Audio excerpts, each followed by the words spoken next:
Gagawa tayo ng coconut ball. Ayan siya. Niluto ko na to siya eh. Yung niyog ba? Yung niyog, isang piraso. Binilend ko dito. Tinanggal ko sa yung parang bilao niya ba. Tapos binilend ko kasi nga walang pangkuskusan. Wala siyang pangkuskusan. Kaya pinong-pino, naisipan ko maggawa ng coconut ball.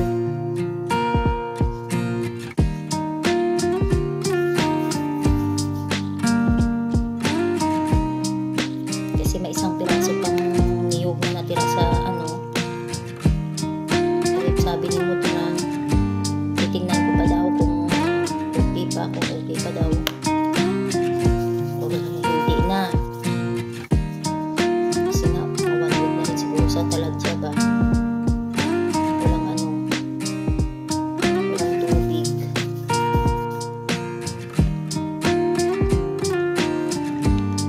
Hindi, tinanggal ko, itinignan ko siya. Naman siya mabaho. Kaya ginawa ko, ginanyan-ganyan ko siya sa niya, sa bilao niya, saka nilagay sa blender. Ito yung pinalabasan niya. Sinano ko siya sa nilagyan ko siya first.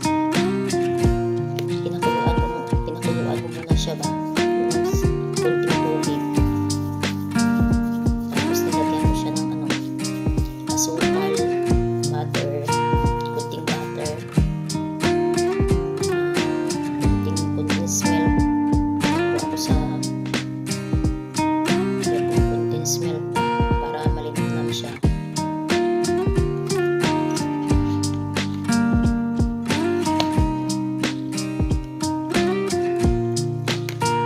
Ayan na siya guys, oh.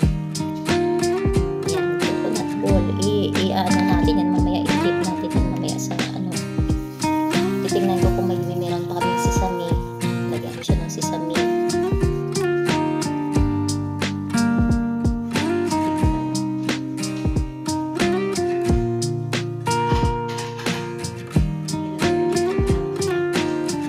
Pag sa sesame o asukal na puti.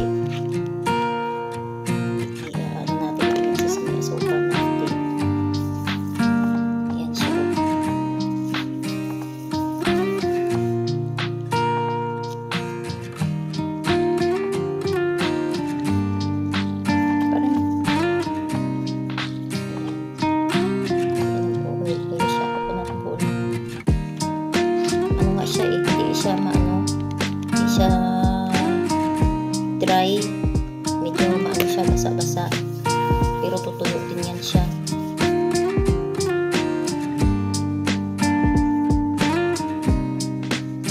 Kasi kunti lang nilagay ko na cornstarch pag nilagyan ko siya ng cornstarch, kasi yung purpose ng cornstarch, nagpapalapot siya, yung nagpapalagkit ba siya.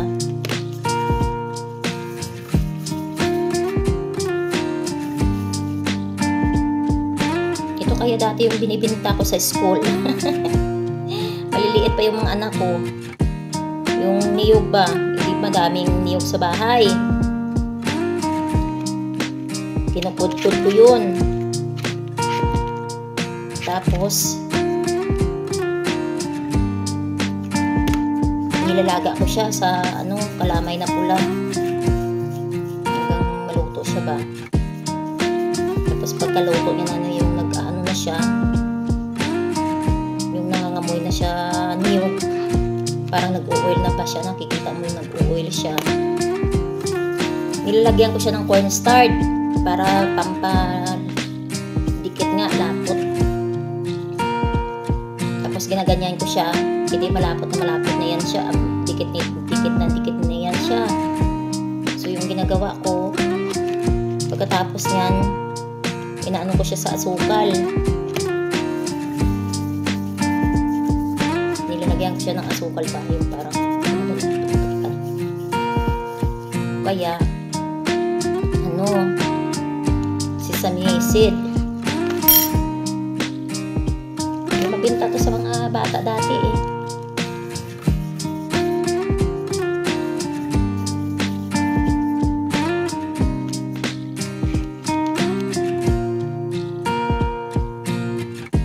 Ayan siya guys.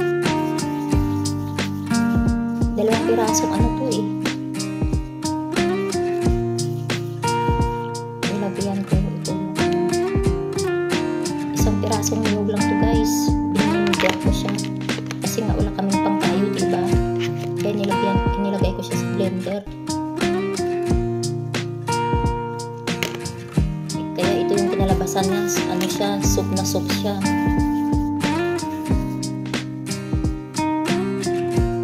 Kinuhaan ko siya ng konting gata. Saka iniwan ko doon sa ano. Kinuhaan ko lang si Mudra ng gata na ano kasi nga nilagay niya yan sa cereals ba ng mga bata. Kaya inanuhan ko lang siya ng konti. Pinigaan ko lang siya ng isang beses to ng gata. Tapos yung ginawa ko, nilagyan ko na lang siya ng ano, coconut powder para mag ano siya, magkalasa siya niyo. Meron pa nga ako natira doon ng coconut powder.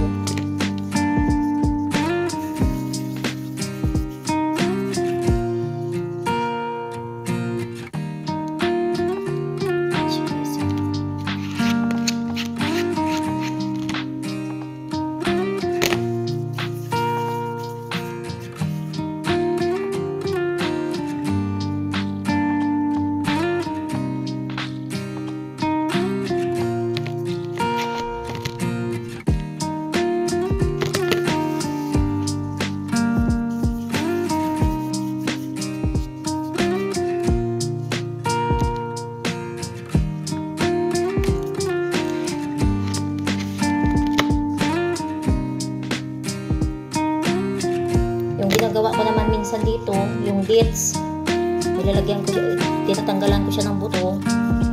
Tapos, pagkatapos ko yan lahat ng tatanggalin ng buto, inaano ko rin siya, sinusukat, pag 1 cup na dates, tapos butter, nilalagyan ko siya ng butter, at saka minsan, pag ano na, pag naglapot-lapot na siya,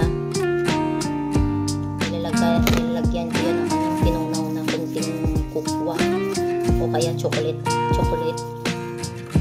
Ito na yung nilalagay ko. Tapos ginaganyan ko, tapos nilalagyan ko minsan ng coconut ano ba yun, yung parang kinakrush pa ng coconut na ano na ready to ano na. Tapos sesame. Tapos yun, binabao ng mga alaga ko yan sa school.